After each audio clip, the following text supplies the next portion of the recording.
Sorry, I'm going to have to take over here for a second.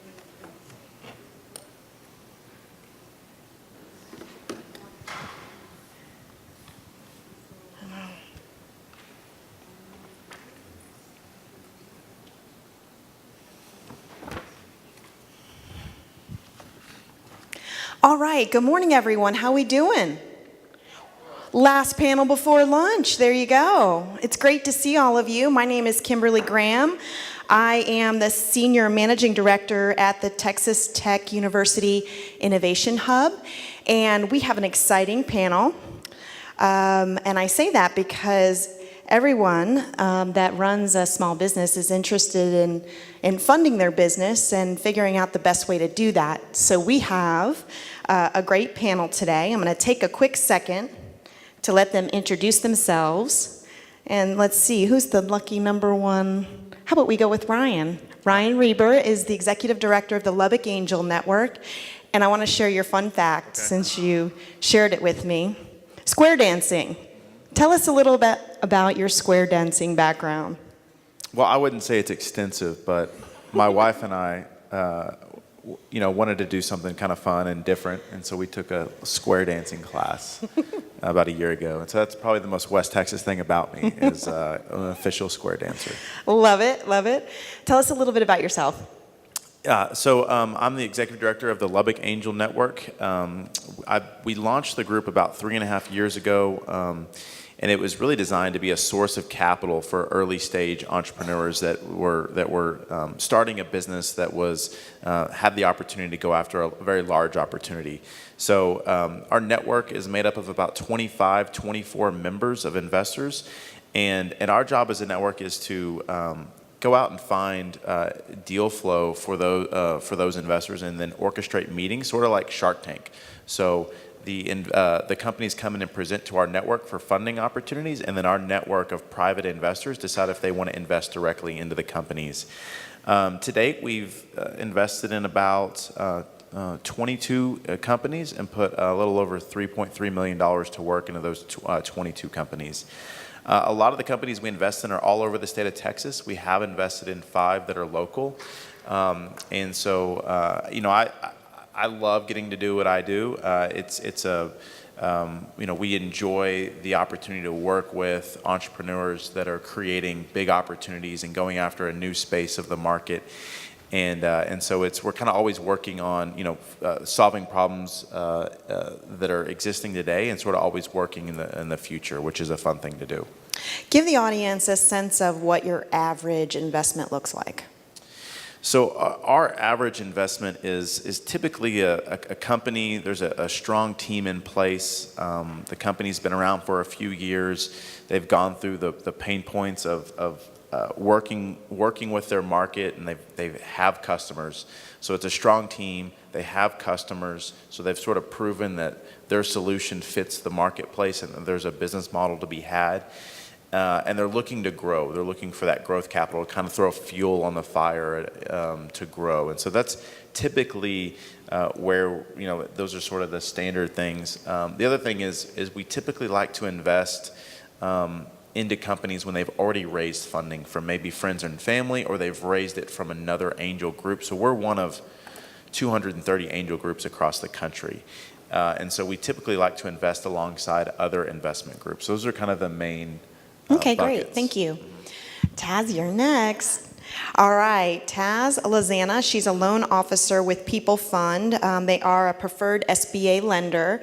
And her fun fact is she went to beauty school to put herself through college. So tell us a little bit about yourself and give us a quick overview of your organization. Yeah, thank you so much for the introduction, Kim. So, like she mentioned, my name is Taz Lozano. I am a loan officer for People Fund. We are a nonprofit microlender. We're what's called a community development financial institution. So a lot of the work we do is for community development. We work primarily with minority-owned business, so veteran-owned business, women-owned business, rural, people in low to moderate income areas, things like that. So a lot of our clients can't get traditional funding, so we're that bridge right between. So you'll hear hear a little bit about Lift Fund a little bit down the road with Cruise. We're very similar. We're just focused here in the state of Texas. And yeah, we've got an office in every major city, and we've got a presence here in Lubbock, thanks through amazing partners like Kim and just the SBDC and things like that. What else can I share with you guys? We do funding anywhere from $1,000 to $350,000. We also have the SBA 504, so we can go up to $5.4 million in partnership with a bank. That's for like extended projects, things like that. If you're looking to manufacture or buy long-term real estate, that's something we can do. So yeah, Great. Thank you very much, Taz. Thanks for being here. All right, now over to the other side of our panel. I'm going to start here with Sonny Garza. He is a commercial lender at Citibank. They are also a preferred SBA lender. A fun fact about him, I think, is that you always wanted to be a banker since you were in college? Well, it's one of those things that kids growing up, you ask them, well, what do you want to be when you grow up in life? And they go, baseball player, maybe an attorney. But in my 62 years of life, I've never heard any kid say, I want to be a banker when I grow up. And so it's one of those things that, sometimes you find the job and sometimes the job finds you. And that was my case. Great. So tell us a little bit about Citibank and kind of just give us a broad overview of how you support small business. Citibank is a $2 billion bank. It's locally owned, but we do have offices throughout the state of Texas as well as in New Mexico. We're big on small business. I am basically a commercial lender that does a lot of SBA lending, typically small to mid-market, and that's what we look for. We basically try to look for ways to make a loan, opposed to looking for ways to deny a loan. As the brochure said there from Governor Abbott, it's one of those things. Small business is the driving force in today's economy, and always has been. Excellent. Thank you so much. And our final panelist is Cruz Montoya. She's a Senior Business Development Officer with Lift Fund. They're also a preferred SBA lender. And I know you're a mom, but would you care to share a fun fact about yourself? Yes. When I was in high school, my senior year, I loved accounting. And I said, this is what I want to be. I want to be an accountant. So when I got to school and they covered everything I learned in 1 year in high school, and then I couldn't find that proverbial penny, I said, oh no, this is not going to work. So I just, did an entry for it. Then I just say, bank adjustment, and no more accounting. So now I'm in finance and I do this. So so glad you made it this morning. She came in from Dallas. Oh, yes. So give us an overview of Lift Fund, just a high level. So Lift Fund is a preferred SBA lender. We are also a nonprofit organization. We transitioned from Acción Texas back in 2015, so we rebranded into Lift Fund. We've been around for more than 20 years as a micro lender and SBA lender. Just to give you a gist of the size of our portfolio, actually this month in August, the microloans for the month of August were in excess of $3 million. So, and this is all over the state of Texas, Mississippi, Louisiana. So we've got, a broad spectrum of areas that we cover. On the flip side, on the 504 side, I've been doing SBA 504 loans for the past 20 years. People say, what do you do for a living? I tell them I sell cheap money. They say, well, cheap money? How? Give me some of it. So I said, well, I can get you in at a fixed interest rate, lower than prime, fixed for 20 years, and you come in with as little as 10% down. And we're talking brick and mortar, folks, and large, heavy equipment to expand your businesses. And I've done a few deals here in Lubbock, a couple of hotels, so just to give you a gist of the size of loans that we can go up to. $13 million was my last hotel. But, we will hold your hand and we will take you from cradle to grave, not literally, okay, but we will take you through the entire process on both the microloan side as well as the 504 side. Okay, I was impressed the other day. I got an approval of a very complicated loan from the SBA, and they turned it around in 2 business days. So that's amazing. Yeah, excellent. And as I said earlier, I'm with Texas Tech University, and I came on board a couple years ago, was recruited out of South Florida, and the idea of developing an innovation and entrepreneurship ecosystem to support the West Texas region is really my thrust. Our facility is located off of 4th Street. We have a 40,000 square foot incubator space and some surrounding land there next to the Health Science Center. And we'll continue to develop and grow that over time. My primary focus is looking at science that comes from the labs that we have at Texas Tech and looking at ways to commercialize that and impact society in a positive way. That can be through a licensing opportunity and or creating a technology spin out from university technology. The interesting thing about our Texas Tech Accelerator is that we are here to support the community as well. So any of you that have an interest in launching any kind of business at the very early stage, we have a whole suite of programs, 12 in total. We offer grants from ideation, so you just have an idea and you want to form a team, to commercialization where you're trying to identify a product market fit. And then acceleration, which is I know what my business model is, I know that I need to develop a minimal viable product, and we take you through those stages. One of my right-hand people, Carly Smith, raise your hand, sweetie, thank you. She's here, she's gonna hand out a flyer that lists all of our programming. And something that's really important for entrepreneurs, especially small business owners that have very few employees when they get started, is to understand that we're here to help with the ecosystem. And so on a regular basis, we host entrepreneur socials, either at our facilities or local at places like Teddy Jack's or World of Beer, so you can meet different people, add to your team, kind of learn more about some of the programming, and really just enjoy being around like-minded people. So we sort of fill that space here in this community, and we hope to see you attend one of our activities. Our Texas Tech Accelerator provides $25,000 grants. We don't take any equity in the company. It's a year-long program. We offer intensive mentoring. We have 48 subject matter experts that volunteer to support our ventures that are accepted into our program throughout the year-long process. We also provide assistance to, we call it Advanced Hub Camp, and so it's a 2 to 3 hour lecture that happens on a monthly basis over the course of the year, so you can learn things like QuickBooks, very tactical, applicable things to launching a startup.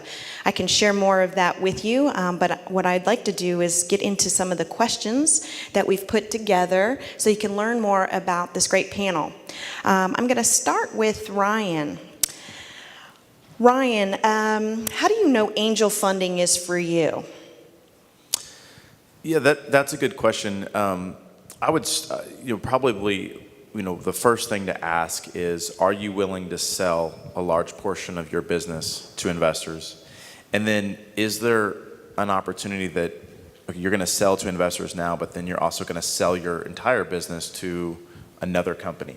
Mm-hmm. So angel investors are always looking to get their money back plus returns. And so typically that happens through acquisition.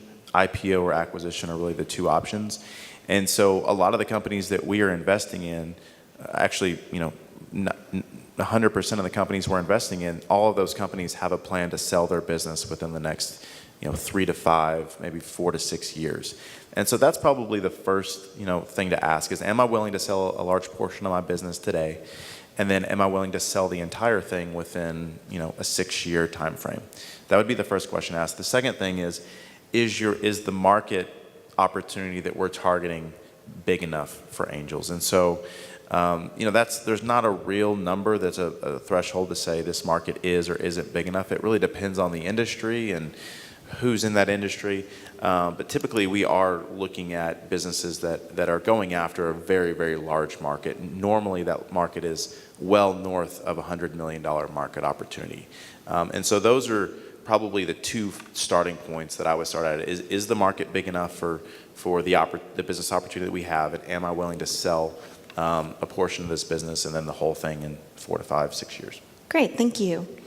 Taz, tell me a little bit about why People Fund is different from some other types of funding programs. Yeah. So what makes us different is that we are Texas-based. So because we are Texas-based, there's a ton of opportunities we have. So whether it be our interest rates being more competitive, our interest rates are anywhere between 5 and 12%. That's pretty good for a nonprofit microlender, and that's all thanks to our amazing partnership. So if you are a woman asking for under $100,000, you get a 2% buy down of your interest rate, thanks to a partnership with the Tory Burch Foundation. If you're a veteran, no matter where you land on the spectrum, you will always get a 5% interest rate. And so that's something we're able to guarantee because we're Texas specific. So we don't have to blanket over multiple states or multiple regions. The other thing is, we have a ton of educational support. So for us, it's not just important getting you education before you get funding, we also give a ton of education during the process and even after. So something that we boast on is that last year alone, we did 17,000 hours of technical assistance, and that's stuff that is hands-on. So if you're a microloan client, anything under $50,000, you're gonna get dedicated amount of time. You're gonna have one person from our organization dedicated to supporting you, plus all of our educational programs. And so that's a really big thing for us. We do have great partnerships, like I mentioned. So whether it be with our major banks, also with our smaller partners, you'll get a lot of exposure. So we do try to be very social media conscious and just being very present. So you'll always see one of us face to face. You'll never just deal with a computer, which makes it really nice. So that's just one of the many benefits. But even here in Lubbock, there's certain areas that are considered rural. You'll get a break on your interest rates as well. So that's really great. So you mentioned the technical assistance. Yeah. Can you do a deep dive into Yeah. what that looks like and specifically what that programming is Yeah. and how folks can actually get involved in that? Yes. So I will make this interactive. So if you have a pen, go ahead and pull your pen and paper out. If you go to www.peoplefund.org, so it's peoplefund.org. We actually have an entire part of our website dedicated to learning on your own. So it's not just, you have to visit us or go to one of our programs. Even people all over the country can visit this. And so we actually get applications from like California and Washington because people really love what we do and what we offer. But we're just in the state of Texas. So that's one really great thing. So you can learn on your own. We have educational programs that are dedicated to people pre-funding. So let's say you want to learn how to get your package ready. You've worked with an SBDC advisor, you've worked with, a scored mentor, or you've just, been tinkering around on the SBA website, but you want to talk to someone and say, hey, what does a package for People Fund look like? We have programs dedicated to that, right? We also have networking events and lunch and learn. So if you just want to be inspired and you want to know what other people in your area are doing to move forward, we have those events which are pre-funding. And you can find these all on our website. There's a tab called Learn With Us that'll show our calendar, our different events, and then even during the process, we have in-house advisors. So yes, we do rely heavily on SBDC, on EDCs, but we have people in-house dedicated to working with you on getting your documents ready. And they're not bound to People Fund. So that means if you go through that process and we think you're a better fit for one of our bank partners, or let's say you might have like a really great technology idea and we have a relationship with an angel investor, we will suggest that. You are not bound to People Fund, which is really great. So that's during the process. And even afterward, once you do get funding from us, you have access to over 350 mentors across the state who have different levels of expertise. So let's say you want someone to work with you on your marketing plan, or you want someone to help you on an exit strategy because you're ready to dip out. That's great. We have someone who will walk you through it. Or you know what? We have someone, even on my team, who goes through financials every quarter, and we don't go through those financials to police you.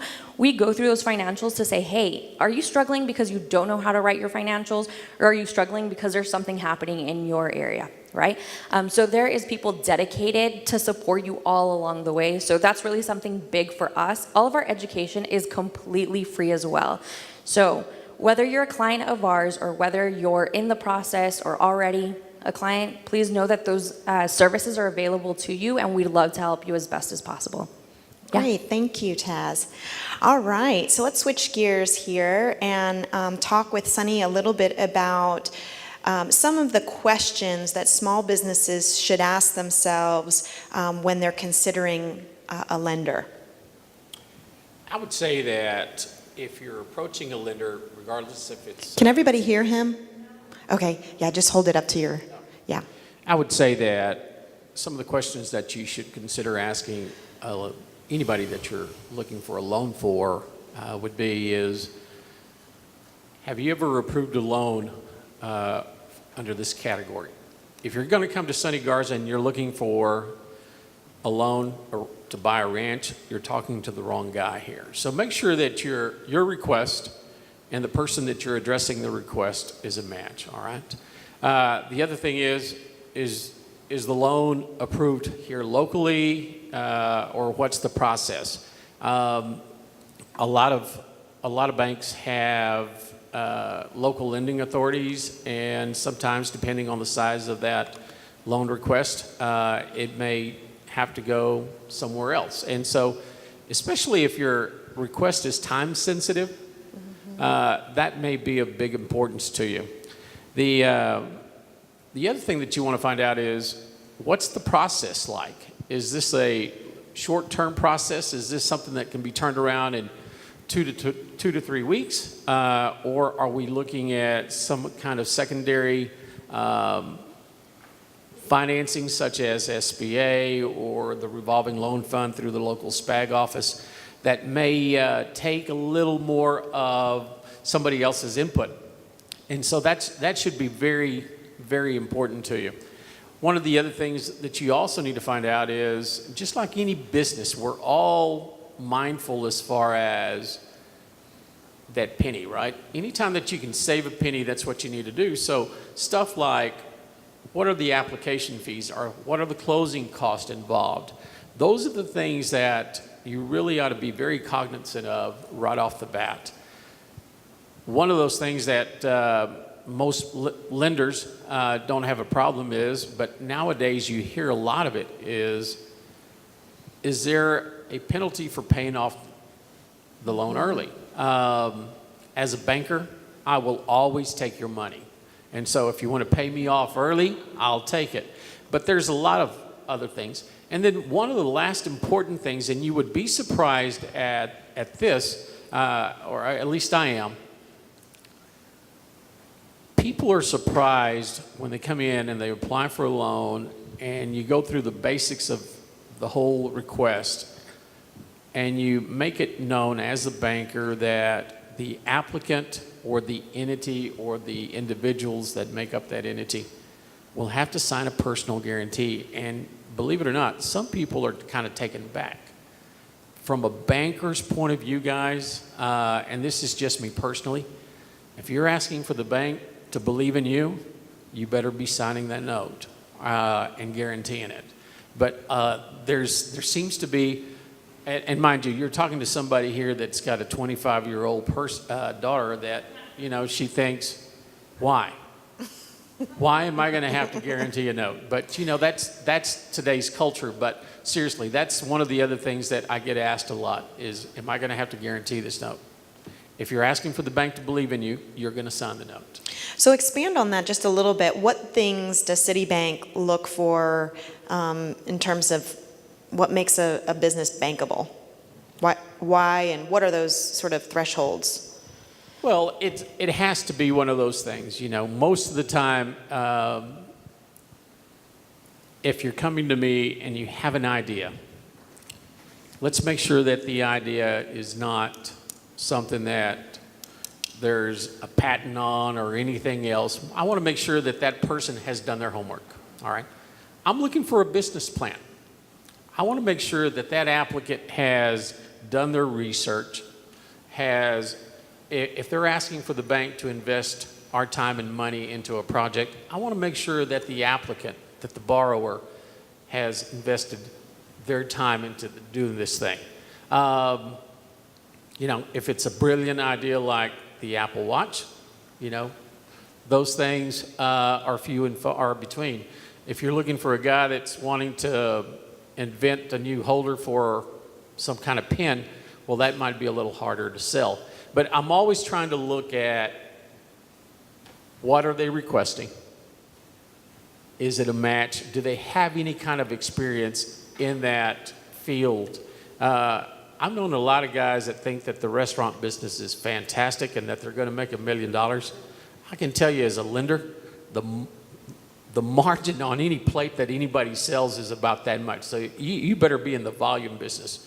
But I guess a lot of people have that, I want to get into the restaurant business and everything else. They forget about the 12 to 15 hours that they have to put in, and you're not going to make as much. And so I just want to make sure that if you're going to be in the restaurant business, you've at least waited on tables and done something along that line, and you're just not coming off of you weren't a banker previously and trying to do that. So experience matters, a good business plan. Excellent. Okay.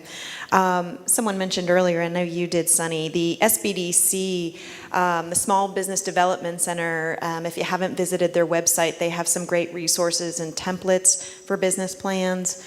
We also at the Innovation Hub, if you visit our website, if that's something you need help with, we can make sure you find the right people to do that. All right. Thanks, Sonny. All right. Switching gears again to Cruz. The 504 loan program, that's an interesting program that you support at Lift Fund. Can you tell us a little bit about that? Sure. 504 is a loan participation program, and that I mean that a third-party lender, such as a bank or non-bank lender or credit union, participates at 50% of the project cost of the loan. The SBA and the Certified Development Company, which is Lift Fund, we come in and do as much as 40%, and then you as a borrower come in with as little as 10% down. It just depends whether you're an existing business or you're starting up a business to determine your equity injection. Okay? So, for example, I got a call yesterday that these people that have other types of businesses or they work in something else, they have a piece of property and they want to construct a building to house a party hall. Well, party halls are they're very, very competitive, and there's one here and one there and one there. So what is going to make this party hall stand out? Well, one, I have no experience from the borrower. He's doing something else. Two, they don't have any money to inject other than their land that's completely paid for. And three, they don't want to guarantee the note. So what bank is going to want to visit with them? When they don't even have a business plan, they have nothing there. So yes, we do partner up with the SBDCs, with the Chamber of Commerce, the Hispanic Chamber of Commerce, the Women's Business Centers. And so, once we will do a startup loan, but I'm going to guarantee you that it's going to take a lot of time and effort and everybody proving with projections that this business is viable. And you'd rather hear it from us to say, you know what, don't start up your business yet, or if you're wanting to start up your business, don't construct yet. Go into leasing first. Get yourself 2 years, under your belt so that we can come back and look at your financials later. and make sure that, it's still a viable business, and then we'll get to talking. Okay, so that I really do recommend that before you start anything or want to buy a building, you first go into leasing, because you will find out in the very first 2 years. Everybody has a honeymoon period, and that's about 1 year. Okay, so that if you really want to find out. And Lift Fund, you call us. I answer 24/7. Okay, I'm committed to this. I'm always out to protect my borrower as well as to protect my partner, my lender, and we work very well together. Now, if you want to go SBA 504, we do all of the legwork for you, but we do our prudent lending our capabilities just like a bank does, because these days the SBA, they're just really hunkering down and wanting us to really dot our I's and cross our T's. So it's not the SBA of olden times where, it's approved. No, we really have to go and be the prudent lenders that bankers are. And that's why, our bankers are very, very good partners for us. Can you tell us the process for the 504 application? Sure. We have an application online at liftfund.com. Is it on there? No, it's liftfund.com. Is it? Mm-hmm. Yes. It's at the bottom. Yes, it's there. Liftfund.com. You can call us. We can send you a link to your phone so that you can get started on it. And basically, whatever a bank asks you for, that's what we're going to ask. Personal financial statements, no more than 90 days old. We're going to need tax returns for the past 3 years. If you are an existing business, we're going to need interim financials, profit and loss statement, balance sheet. If you are going to be a startup or expanding, we may ask for projections with critical assumptions there. It's just a slew of things, but the very first step in trying to get you a 504 loan to get in there is to have our bank on board. If we do not have a bank on board, we can't proceed with a 504. But there too, if we think that your loan as a certified development company in the SBA, that your loan is viable, we will help you find a bank. Most of the time we'll ask you, well, who do you bank with? Well, let's try them first, and let's pitch your loan to them and see if it works. Now you've got all your ducks in a row. We've got an application here, but we've got to find a bank. Okay, so bank is first. The bank and us, we communicate quite a bit. The bank writes their loan up, they approve it, they get it to us. We approve it, and it usually takes about 2 weeks for us to turn your loan around. Like I said the other day, it only took 2 days, 2 business days. Mm-hmm. And that's unheard of with the SBA. Right. Sonny? All right. Well, thank you, Cruz. Moving back into angel funding with Ryan. Ryan, can you help the audience understand the 3 things that a small business does to prepare a pitch for funding to the Lubbock Angel Network? Yeah, so I would say any pitch at its core is a story. So if you can't articulate a story within 5 to 10 minutes, as if you're talking to your grandmother or someone that doesn't really know anything about your business, if you can't articulate that story concisely and quickly in a short window, then you're not ready to pitch. So that's really the first thing is can you boil down the idea to a simple level where it's very understandable in a quick time frame. The next piece of advice I would say is that there's all sorts of templates and resources online that are free for you to go look at. I think one of my favorites is from Guy Kawasaki. He was a marketing guru for Apple and Google a while back, and now he's an author. But it's called The Only 10 Slides You'll Need in a Pitch. And I like it because it's simple. It's 10 slides. It's not a lot. You don't need 30, 40 slides. You need 10. And you can kind of rearrange those in a different order, but he gives a great template for you to start from. And then the third piece of advice I would say is as you're thinking about a pitch, go ahead and engage investors early from a kind of a mentoring relationship. We meet with entrepreneurs locally all the time that they're not quite ready to raise funding, but they have some questions about how angel investing works. They want to review their existing pitch or their existing story and kind of get feedback. So I think the sooner that you can start getting feedback on your idea or your pitch from investors, from a mentoring standpoint, just start building that relationship. All investing is really built around relationships. So it's not a, someone hears your pitch for the first time and they're writing you a check the next day or that day. It's a lot of times you're building a relationship. So go ahead and engage investors early, start getting feedback from them, and kind of build a relationship with them. How often do you organize to listen to presentations? So we meet about 7 or 8 times a year to have entrepreneurs come in and pitch to our investor group. Between those 7 to 8 times, me and my staff are meeting with entrepreneurs regularly to kind of hear their pitches, offer feedback. A lot of times companies just aren't ready to pitch in front of our network, and so we'll offer them feedback and say, you need to hit this milestone and this milestone, and then you'll be ready to come back and pitch to our group. So we like to work with entrepreneurs and help them succeed with investors. Great. Can you tell us a story of someone that you've invested in here, maybe locally? Yeah. Share that with the audience. One of my, I think a good example is New Park. They're listed there in the pamphlet. They're a technology that came out of Texas Tech. It was really a software around managing parking, managing tickets, managing tagless permits.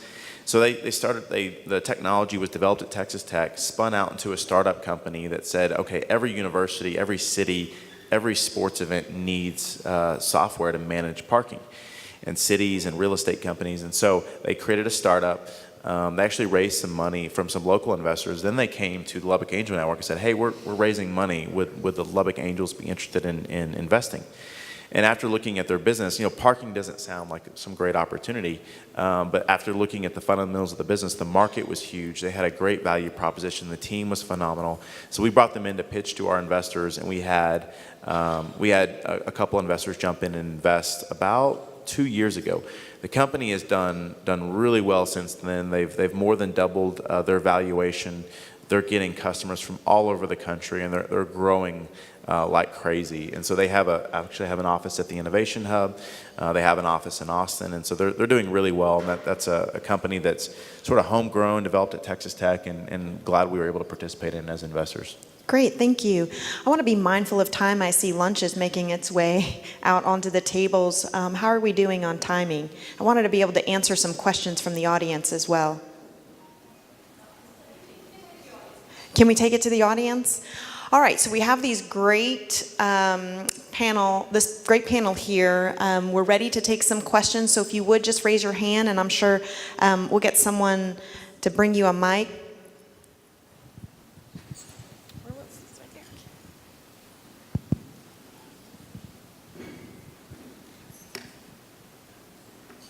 Thank you. I just want to ask Ryan, what's the name of the Apple marketing person, the message that you encourage to everyone to see before bidding?